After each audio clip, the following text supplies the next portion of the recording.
Well, welcome everybody to ICMDA webinars. I'm Dr. Peter Saunders, the CEO of the International Christian Medical and Dental Association. And today's webinar is led by Dr. Dave Stevens, who's the immediate past CEO of the Christian Medical and Dental Associations, who'll be known to many people here. And Dave's going to speak to us on the pressing subject of strengthening mission hospitals. We know that there are something like 2,000 church and mission hospitals across the developing world at the moment, so very relevant. But Dave, as I say, has led the Christian Medical and Dental Associations of the US for many years, recently retired from that role, but he's even more active now. He holds degrees from Asbury College and the University of Louisville School of Medicine, and is board certified in family medicine. He earned a master's degree in bioethics from Trinity International University in 2002 and has served on the boards of Asbury University and the World Gospel Mission. He's a fellow of the Biotechnology Policy Council of the Wilberforce Forum and helped found the National Embryo Donation Center in the US. And he and his wife Jody have 3 children and 10 grandchildren, all of whom are involved in domestic or international healthcare ministry. He's also a prolific author, the author of Jesus MD, Beyond Medicine, and co-author of Leadership Proverbs and Servant Leadership. And as many thousands of people have had the privilege of hearing him preach could attest, Dave is a very gifted storyteller and a powerful Christian communicator with a passion for evangelism and a deep understanding and respect for the integrity of God's word. Dave, it's just a fantastic privilege to have you here today, and we're really interested to hear what you have to say. So over to you on strengthening mission hospitals. Thank you, Dave Stevens. I want to talk about strengthening your mission hospital. This is my greatest passion. I was a missionary in Africa for 11 years and ran Tenwick Hospital for a good number of those years. And it's something that I'm just very passionate about. In fact, in this 4th quarter of my ministry, that's what I'm focusing on. I'm just back from the Middle East and doing training and consulting with a mission hospital there. So let's dive into this. We've got a lot to cover. Now, I'm not going to give you a lot of detail. In fact, I could do 4 or 5 lectures on this topic, but I want to kind of just skim off the top of some of the important issues that will help you strengthen your hospital. And then hopefully maybe point you to some areas where you can get more information to help you do that. First of all, you need to build a strong foundation in your hospital. And that really has to do with the board, having a strong board. You cannot build a strong institution of any type, Christian Medical and Dental Association, ICMDA, a mission hospital, without a strong board. And so how do you do that? How do you do it with this strong foundation? Because without a strong board, institutions fail. And I've seen it again and again. And I don't know how your hospital is governed, whether it's done by the church, by an independent board or whatever, but whatever type of board you use, it's important to invest the time in strengthening it. And how do you do that? You develop a strong board by a number of things, and I would give you 11 of those, which I think are extremely important. First of all, you develop and evaluate and improve good governance. This doesn't just happen by chance. I know when I was in Kenya, our board really had no training at all. People came on it with no background in how a good board should run. And that's everything from the right board size, 10 to 25 people, not too small, that you can't have committees, not so large that you can't manage it. You have to need to have a board profile. What are you exactly looking for in a board and in the trustees? Oftentimes people just, we know so-and-so, they're nice, they believe in this ministry, let's put them on. But you want people that are spiritually qualified, that are passionate about your mission, who have undivided loyalty, that have the right expertise. You should develop what I call a skill grid. What kind of skills do you need on the board? And what skills do you have on the board? And that gives you direction on what kind of people you need to get. So you need people that understand healthcare, you people that understand management, people that have background in finance to help you in that area. The right skills make for a good board. You want to be able to break that up into committees. And so you need somebody that's got some expertise in governance and making a good board. So all those things help you get the right people on the wagon as you go forward. And then you begin by providing training for them, and orientation to what's going on, and do that with every new board member. You continually provide ongoing board training to help them do their job well. If you don't invest in your board, it'll come back and sooner or later will bite you. And then you need to understand that the board wears 3 hats. This is an extremely important concept as you begin to work with your board, because if the board doesn't understand this, you're going to have a board that tries to micromanage you. Let's talk about selecting, dismissing, supervising, evaluating, compensate the CEO. The board only has 1 employee, and that's important to understand. When you get in problems is when the board begins to try to supervise other people that they're not really supposed to be doing. So they only have 1 employee. It's the CEO or whatever the head person's called of your hospital. And that's how they begin the supervision, and they supervise everyone else. So they only have 1 employee. They select, they dismiss, they supervise, they evaluate, and they compensate the CEO. They also encourage and nurture the CEO and senior staff. This is not supervising, but just helping them and encouraging them along their path. And that's extremely important for your executive team or senior staff or whatever you call them. The 4th thing they do is they maintain major standing policies. It's important to understand what policies are. Policies are not telling you as the head of the hospital or who is the head of the hospital what they can do. Major standing policies tell them what they cannot do. These are the fences that the board puts around the leadership of the hospital. And it says you can't allow, for example, you can't allow sexual harassment. You can't allow an atmosphere in the hospital that is coercive. You know, these type of policies that in very broad terms tell the CEO what they cannot do. They also determine the mission, the vision, and the values of the hospital. Now, the administration is involved in that process, but it's ultimately the board's responsibility. And we'll get more into that later. They help to develop, approve, and monitor the strategic plan. We're going to talk more about that as well. The strategic plan tells you where you're going, where you want to be a year from now, 5 years from now. And they not only help you to develop it and approve it, but they also monitor that plan. They ensure financial solvency and integrity. That is their fiduciary duty to oversee the finances. So not only including that you have adequate finances, but also that finances are kept safe. And that's what it means by integrity. They can represent the hospital, and there's possibilities to doing that if you're going for a foundation grant or a major donor that wants to help the hospital or someone. It may take a board member and go along with the CEO to do that and help represent the hospital. Many times they can volunteer in some way. They may come and speak at the hospital or do visitation at the hospital, or whatever their key role is, they can volunteer. And lastly, I think it's a great idea if board members help financially support any type of outreach, whether it's a ministry or a mission hospital, that they've invested enough and believe enough in it and give according to their means to help that go forward. Sometimes they do that by just by paying their own expenses when they come. Now, we talked a little bit about board hats and the 3 hats that people wear. There's the governance hat, and that carries legal authority. That is when they are actually only in a board meeting and there's a quorum present, enough board members to have a legally called meeting. That's the only time they wear their governance hat. And this is where a lot of boards and institutions get into problems. Board members think they have power when they're not in board meeting, and they don't. They make their decisions as a group, and the decision should be supported by the whole board. And individual trustees have no power over the CEO.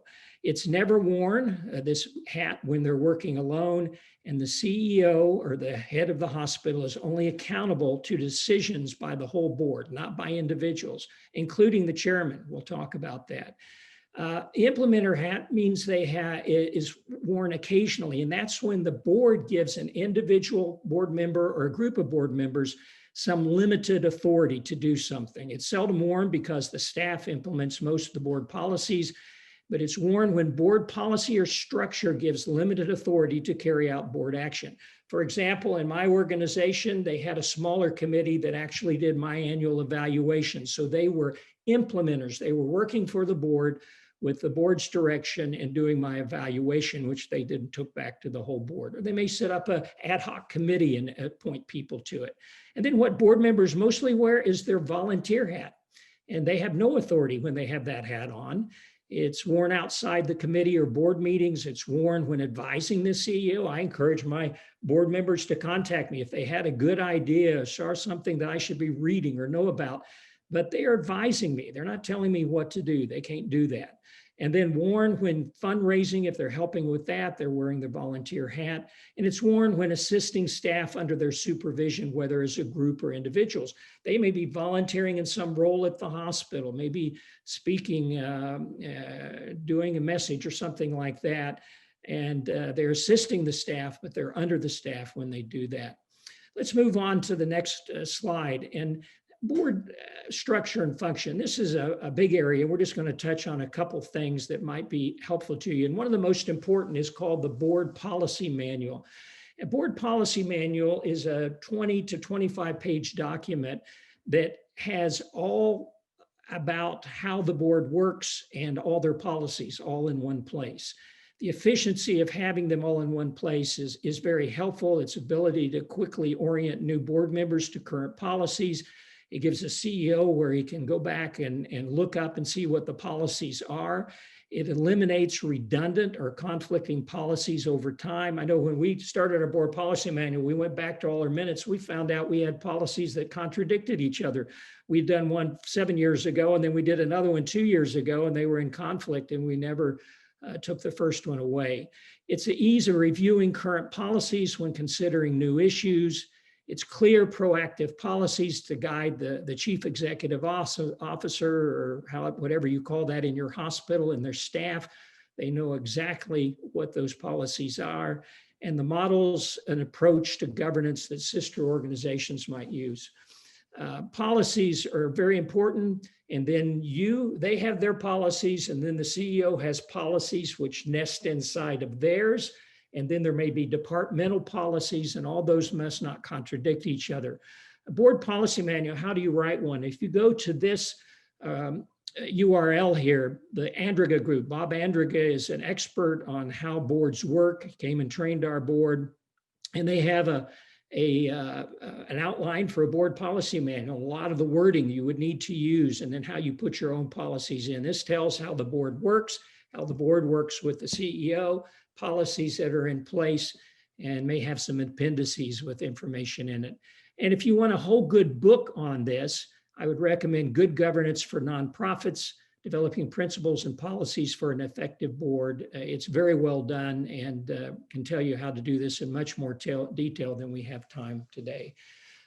Sometimes you don't often put in minutes, but are so important is one, at the end of each meeting, have a critique of the meeting. We're going to do that today after we have this talk. How could we have done it better?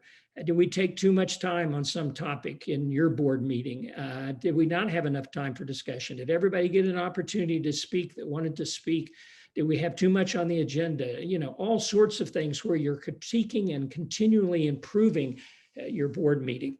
There should be an executive session. This is one of the most important things. Never did it till I came to Christian Medical and Dental Associations. What executive session is at the end of the board meeting, you excuse any other staff that are there, the board secretary, if it's not a member of the board, and the recording secretary often isn't. And then it's just the board and the CEO. And during that time, the CEO can confide things to the board that he may think are confidential and shouldn't be said before other people. The board can ask them questions. My board turns to me, are you working too hard? Are you spending too much time? How's your family doing? How's your health?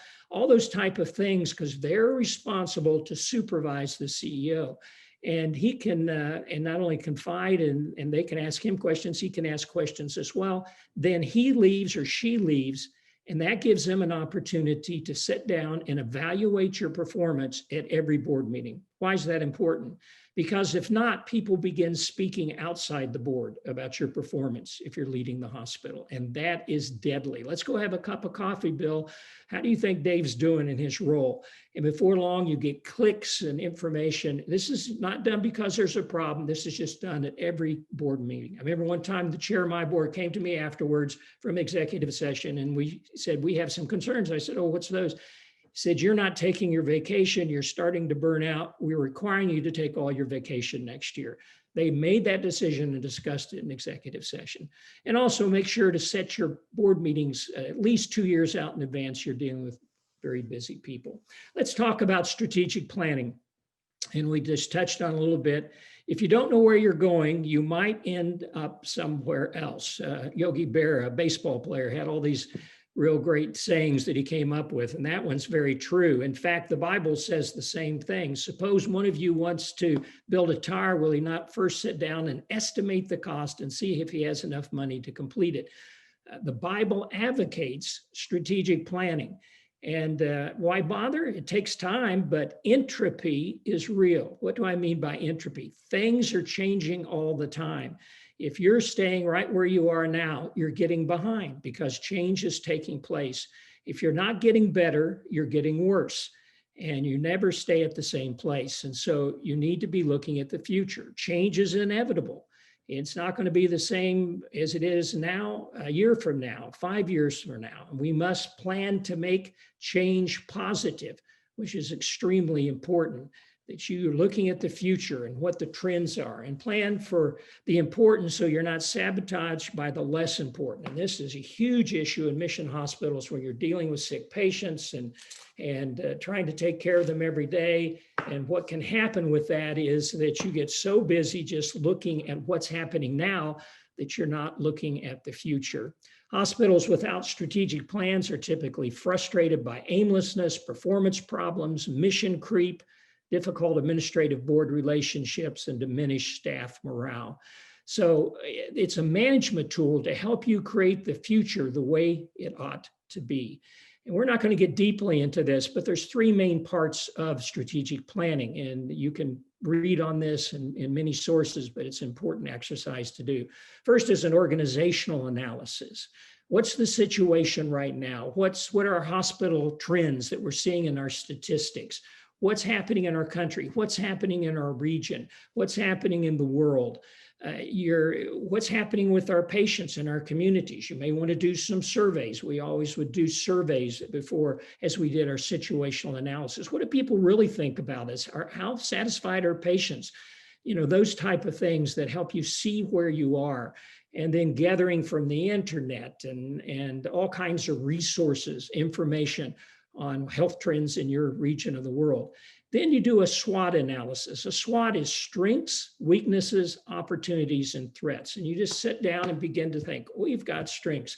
I'm just back from the Middle East, and I was at a hospital there and doing some consulting. And we sat down and I said, what are our strengths? They said, well, the ruler of our country was born in our hospital.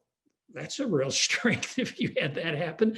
They had connections, and he still had a great interest in their institutions. So what are our strengths? It may be our staff, it may be our finances, it may be our reputation. What are our weaknesses? What aren't we doing well? What do we need to shore up? What opportunities are out there that we could take advantage of? And then what threats? Maybe the government is antagonistic towards you, or maybe funding is a real problem and you're not paying your bills. You're not getting your insurance reimbursements from the government entity or private insurers. There can be all sorts of things. You do this analysis to understand how you can take your strengths and deal with your threats, how you can make your weaknesses better, how you can grasp your opportunities. And then your mission, vision, and values. Mission is what you're about, who you are, what you do, why you do it, where you do it, and all in a very short statement that people can understand and remember. Your vision, that's what it's going to look like when you accomplish your mission. Our mission at CMDA was to motivate, train, and equip Christian healthcare professionals to glorify God in their homes, in their practices, and in the world. And then our vision, if we accomplish that, what would it look like? Transformed doctors transforming the world, or transformed healthcare professionals transforming the world. And then your values, these are the things you emphasize to your staff is here's how we act while we are on that road to accomplishing our mission. And we had 8 values, more values than that, but the ones that we emphasized, how we acted as we did this. And then you get into your organizational leadership, which is the key result areas. This is our emphasis on our ministry. Then we have goals. Here's what we want to accomplish between now and the time this strategic plan ends. Here's the objectives. These are measurable. Here's the people that are going to be responsible. And here's the strategies we're going to use to accomplish our goals. That's a lot of work. And oftentimes you bring somebody from the outside to sit down and help you do a strategic plan. It can take 2 or 3 days of work to make this happen, often going away to another site. But then you don't put it on a shelf. You use it, and at every board meeting, the board is looking at your goals and objectives that are timed and how are we making progress, and you're changing things when you need to, and this helps you go the right way. Let's talk about raising big bucks. All of us need money, and there's all kinds of issues that money can help solve with equipment and staffing and infrastructure. It takes money to finance healthcare. I know when I was in Kenya, we didn't have continual electricity. We only had 11 hours a day. We built a hydro project, took money to do that, building a dam and a hydro plant. We didn't have nurses. We started a nursing school. All these things took money. Where should this money come from? Well, you can generate some of it with what you're charging patients or whatever your source of income is, but you also can get it from other sources. You can get it from government agencies in your country, from outside your country, development groups, foundations. Their job is to give away money, and their job is to get things accomplished giving away that money. And if you can show them you can get things accomplished with their money, they'll come back and give to you again and again. They need good projects and programs to support, and you want to make them look good, and you need their money. So it works both ways. And non-government organizations are increasingly favored here in the US. USAID is really starting to favor mission hospitals and groups around the world. They've set up information online where you can learn how to do this, how to do the applications, what they're interested in, and other groups. We had money from Germany, we had money from the United States, from Canada, all sorts of places that helped us when I was on the field. So what keeps donors and recipients apart? A lack of knowledge of each other's existence is one of those things. You don't even know people are out there and want to help you. Recipients' lack of knowledge of how to apply. Some groups are pretty complicated, and you have to educate yourself on how you apply and the roads to do that. I remember my first foundation proposal. I wrote it when I was in language school, and we were trying to start a nursing school, and we needed money to do it. And I learned about a foundation, small family foundation here in the US that was interested in nursing in Africa. I thought, well, that's perfect. And so I wrote them a 3-page letter. I didn't know how to apply. And about a month later, I got a letter and informed me we got $150,000, which was a lot of money in the early 1980s. And I thought, this is easier than going around speaking in churches and asking them to help support our ministry. And it worked out very well. So lack of knowing each other's mutual interests, lack of time, that's a huge one. I'm a busy doctor, or I'm busy doing whatever, leading the hospital, or a doctor and leading the hospital, or a nurse. But you have to take the time to do some research and to apply for funds. And there's things available for the United States. There's the foundation directory. It lists every foundation in the United States.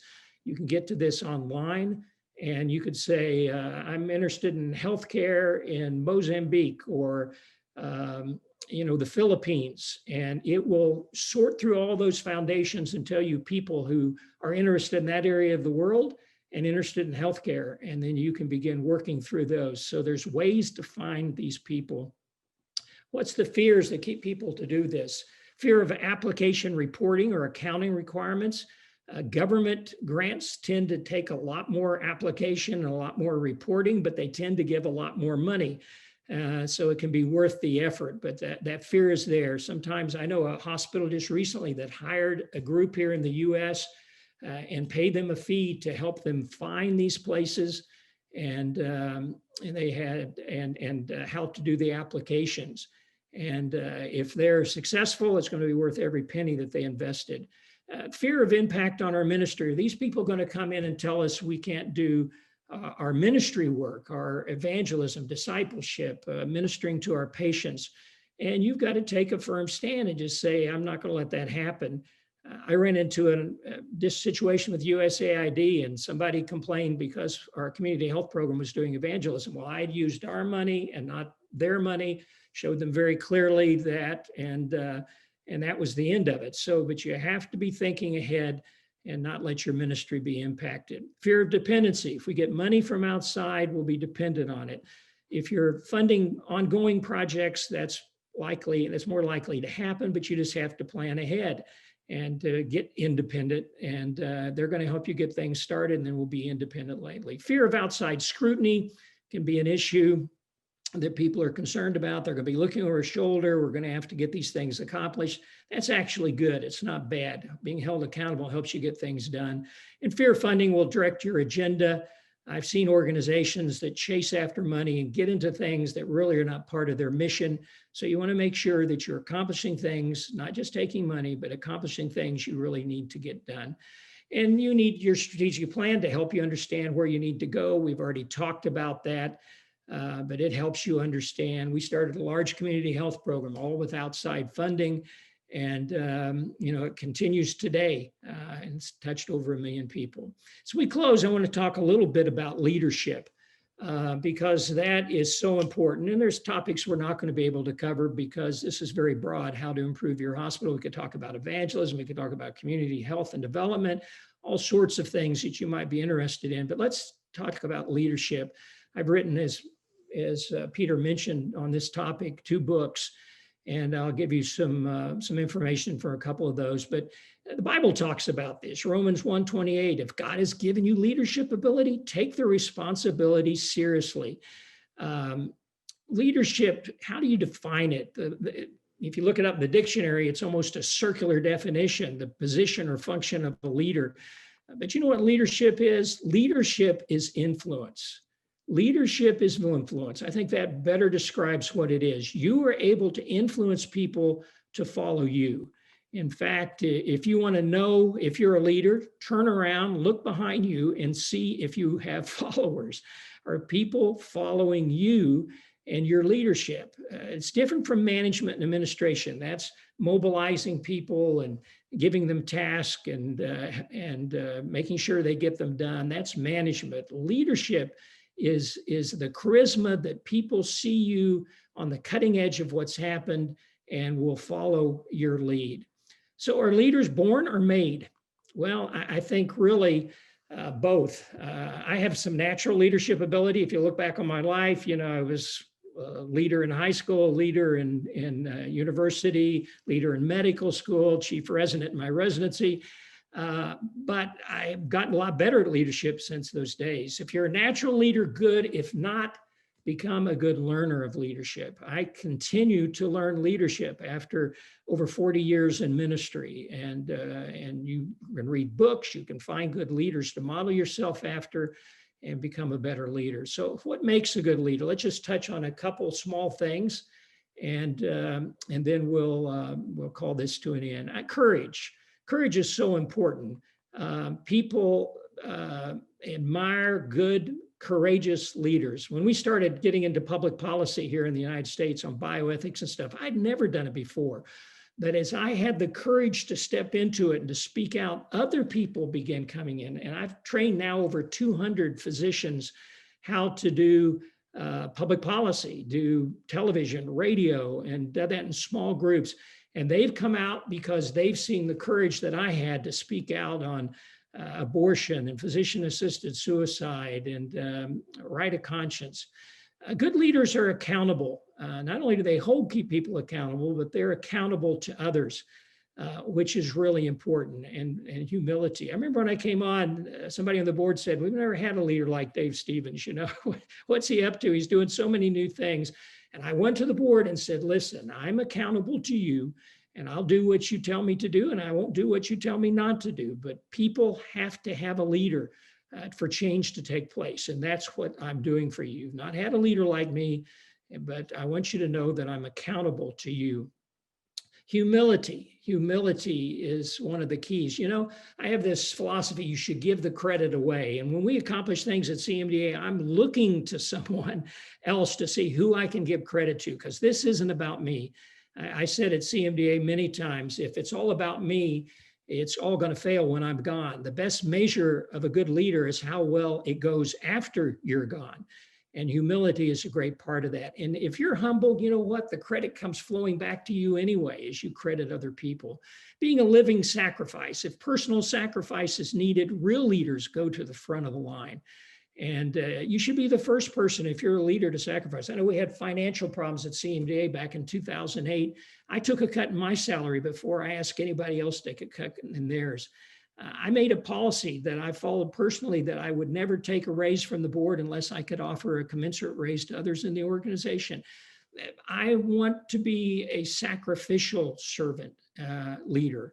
Integrity. It takes a lifetime to gain integrity and a minute to lose it.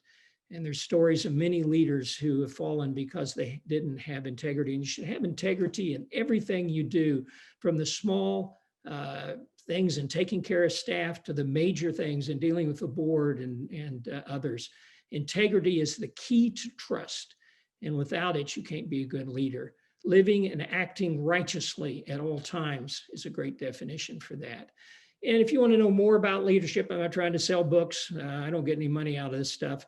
But Servant Leadership and Leadership Proverbs are two books that I've written that are written like the book of Proverbs, that have leadership principles.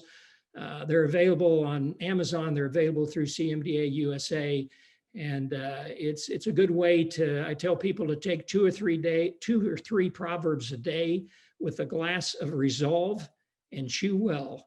And as you get into this leadership, you can continually improving your leadership, and these are good tools to do it. So what questions do we have?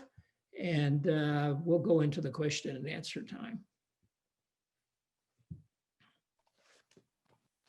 Brilliant. Thank you so much, Dave. We've been listening to Dave Stevens speaking about strengthening mission hospitals, but the lessons and messages that Dave has been bringing, of course, apply across a whole range of different organizations and government, and in NGOs, and in organizations, of course, like our national associations of doctors and dentists as well. Dave, first question from Roshan Carroll in Nepal, a dentist in Nepal, who asks, how do we get commitment from board members? How do you motivate them to remain in the values of the institution?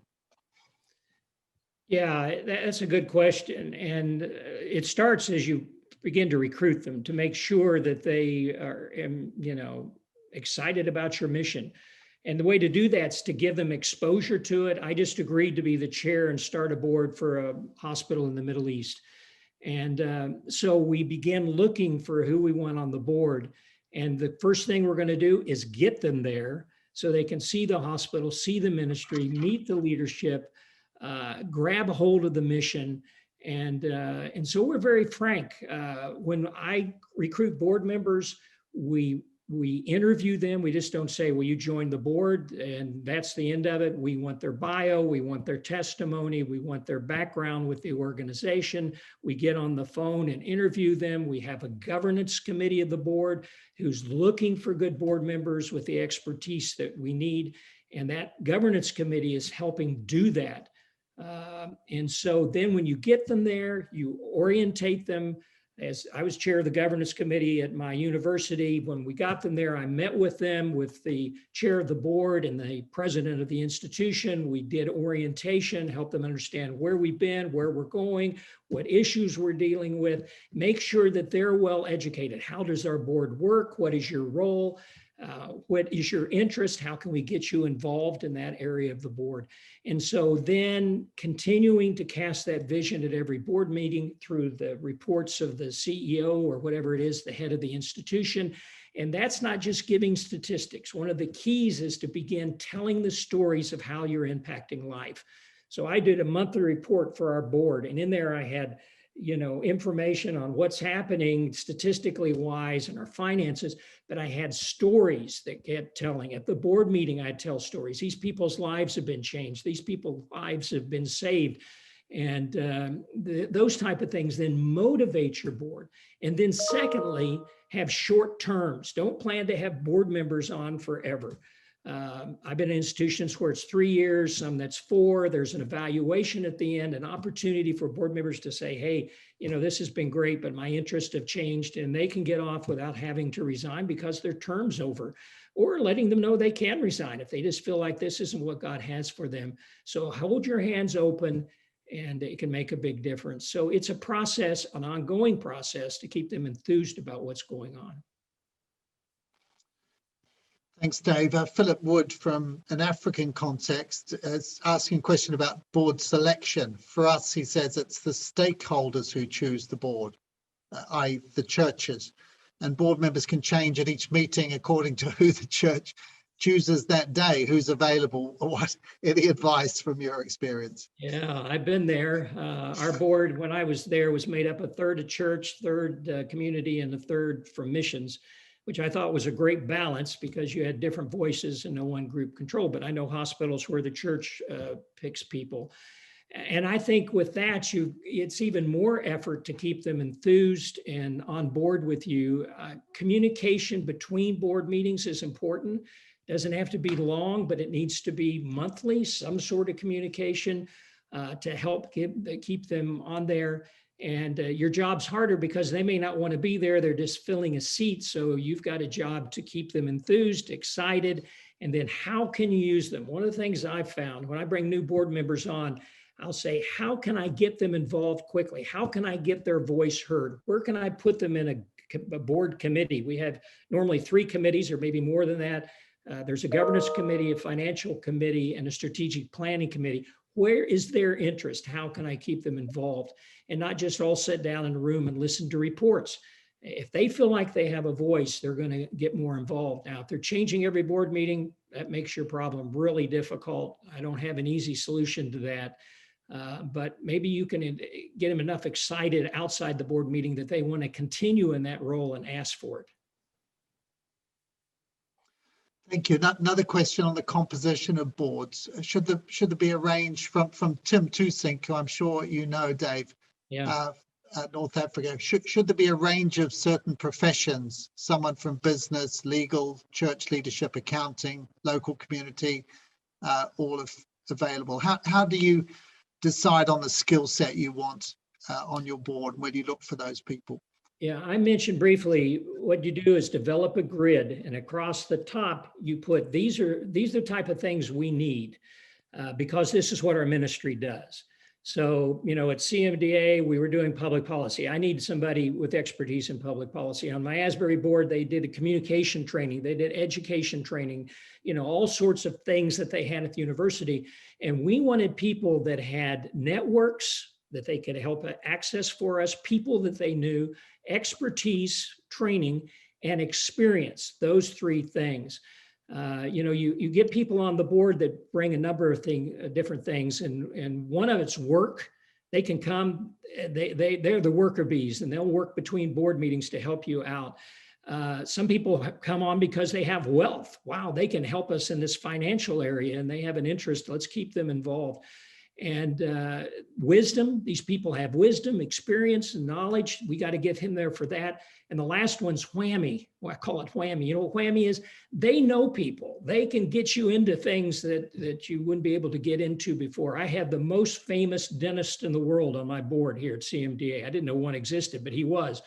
And he opened doors for us for our dental ministry. So that's what you're doing. But then you put the names of your people down the side that you have on your board, and you have them self-evaluate, use a scale of 1 to 3. I have very little experience in this area. I've got moderate experience. I've got a lot of expertise in this area.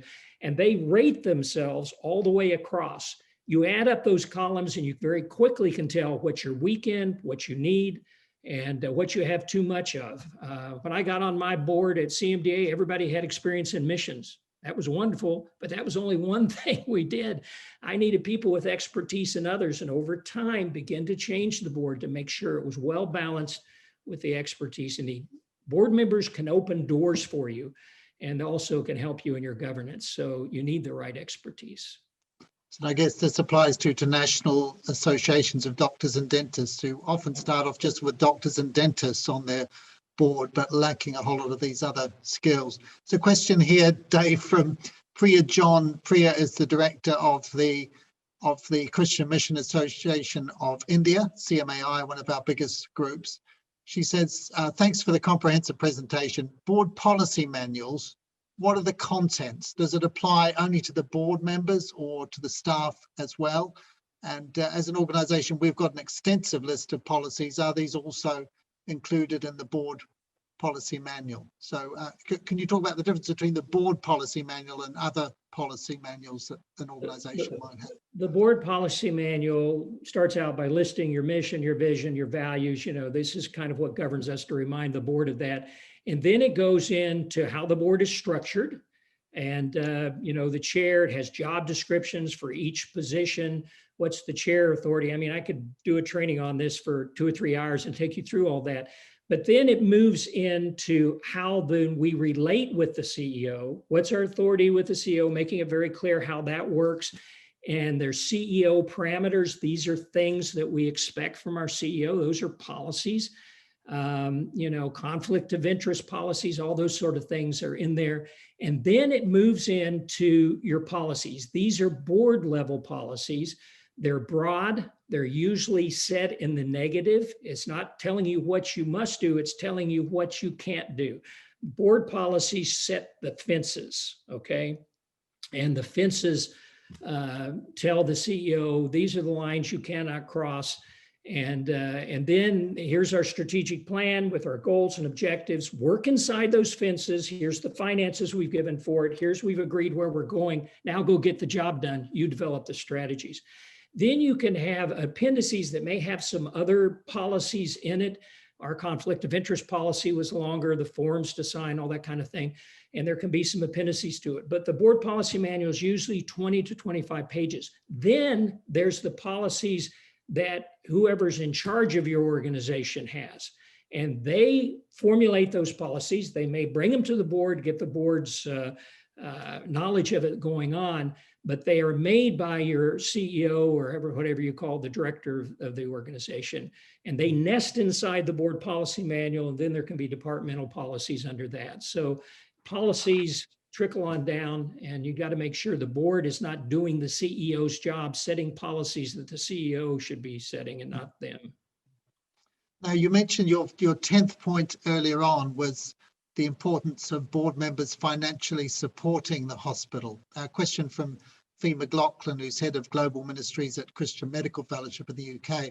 Why is personal financial giving so important for board members? It's important because they're buying in.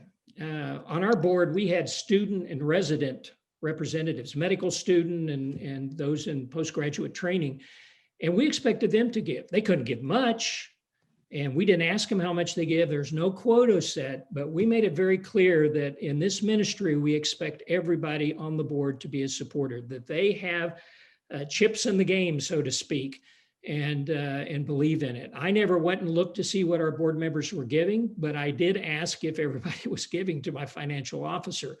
And so that buy-in, I think, is extremely important, especially in nonprofits. that people believe in what they're doing, and that buy-in will show that demonstration to you. Any comments on strengthening hospitals during the COVID era and after, the big game changer? No, this is a huge topic in itself, but just a couple of gems, Dave. Well, I haven't been running a hospital during this situation, but I have a son that works in a hospital and a dentist in Africa in the midst of this, and son-in-law. So I think courage is definitely there. Looking down the road on how we're going to transition, it's not going to go back to like it was, at least here in the US. I don't think in many places. It's changed, and in how we operate, how we communicate, as we're seeing today, and there's some advantages and disadvantages to that. I think part of it right now is financial survival. At least it is in the US. I was just with the administrator of our large hospital here for the last 10 days traveling in the Middle East, and wonderful Christian guy helping us in training. And, the surgery and those things are the money makers. They had to shut down all their surgery and everything. So getting through this financially is key. And I think that's where looking for outside money is even more important. So those are a few things, realizing God's still in control and he's there with you in the midst of this. I never dealt with COVID, but I dealt with typhoid epidemics, malaria epidemics, all those sorts of things. And you ask God for strength and you face each day looking for wisdom. How do you deal with remuneration of board members, if at all? I never have had remuneration for their services. Some institutions will actually pay their travel expenses and any expenses incurred during the board meeting.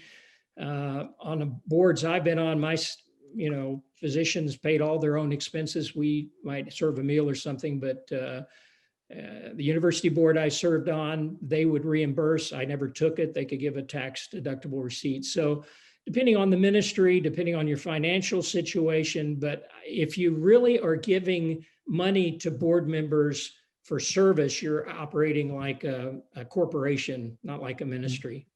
If you're paying them for their services. I got asked to be on a pharmacy board, and they were going to pay me a whole bunch of money. I didn't get on the board, but that was their inducement to get me involved. I realized they wanted something from me. That's why they were paying the money. And I think it was access to doctors.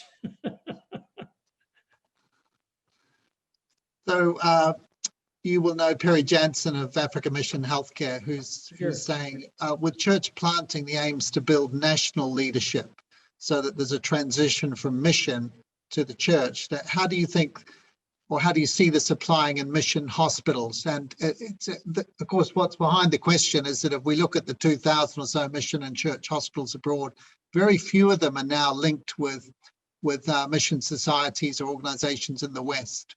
Right. Well, talk about leadership and also talk about finance. Hospitals here in the U.S. can't survive unless they have a foundation and they're raising money outside what they're getting for their care. And I think church and mission hospitals have to realize that they have to try to facilitate that next stream of income if they don't have it already. And it may be still having some relationships, maybe not in leadership, and I'm not advocating that, but relationships with a mission agency will help provide staffing, help provide finances, and do things to help the hospital. Maybe the mission that they were associated with, that's still possible, may not be. But nationalization is the goal, and nationalization is the key, and that is the goal of good leadership is to train other leaders to stand up and lead and move yourself out from the mission situation. That's what happened to Tenwick, where I was. It's been under national leadership now for over 20 years. The board is still made up of mission, church, and local leaders. The mission's putting in staff that doesn't cost the hospital any money. They're helping with projects, with equipment. And because they have that connection with the mission, they can easier raise money in the US from groups there because there are still some missionaries involved. So I still think the partnership is a good model for lots of reasons, financially and others.